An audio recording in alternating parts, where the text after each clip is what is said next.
ఆంధ్రప్రదేశ్ రాష్ట్ర ఐటీ మంత్రి నారా లోకేష్ ఇటీవల ఢిల్లీ పర్యటన సందర్భంగా కేంద్రంలోని పలు శాఖల మంత్రులను కలిసి రాష్ట్ర అభివృద్ధికి సంబంధించిన అంశాలపై చర్చలు జరిపిన విషయం తెలిసిందే. అయితే ఈ పర్యటనలో ఆయన ఒక్కరే వివిధ శాఖల మంత్రులతో మాట్లాడడం పట్ల ప్రతిపక్షాలు విమర్శలు గుప్పిస్తున్నాయి. ఆంధ్రప్రదేశ్లో మంత్రులు లేరా? రాష్ట్రంలోని అన్ని శాఖలకు సంబంధించిన విషయాలను నారా లోకేష్ ఒక్కరే ఢిల్లీకి వెళ్లి చర్చించాల్సిన అవసరం ఏమిటి అంటూ ప్రతిపక్ష నేతలు ప్రశ్నిస్తున్నారు.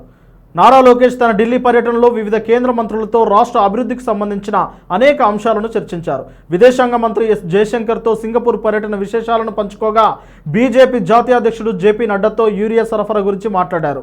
వాణిజ్య పరిశ్రమల మంత్రి పీయూష్ గోయల్ను కలిసి మిర్చి మామిడి బోర్డుల ఏర్పాటు కోసం కోరారు. రవాణా మంత్రి నితిన్ గడ్కర్తో రాష్ట్రంలోని హైవేలు, కానూరు బందర్ రోడ్డు విస్తరణ, ఇతర రహదారుల అభివృద్ధి గురించి చర్చించారు. ఇన్ఫర్మేషన్ టెక్నాలజీ మంత్రి అశ్విని వైష్ణవ్ను కలిసి సెమీ కండక్టర్స్ ప్రాజెక్టుల మంజూరుపై మాట్లాడారు. అంతేకాక క్వాంటమ్ వ్యాలీ అభివృద్ధికి 1000 కోట్ల నిధుల కేటాయింపు కోసం కూడా అభ్యర్థించారు.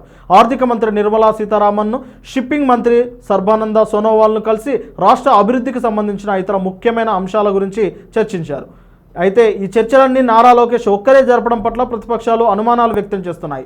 రాష్ట్రంలో ఆయా శాఖలకు సంబంధించిన మంత్రులు ఉన్నప్పుడు వారు ఈ బాధ్యతలు ఎందుకు తీసుకోవడం లేదని ప్రశ్నిస్తున్నారు. ఐటీ మంత్రిగా ఉన్న లోకేష్ రవాణా, వాణిజ్యం, ఆర్థికం, వ్యవసాయం వంటి ఇతర శాఖలకు సంబంధించిన అంశాలను ఎందుకు చర్చిస్తున్నారు?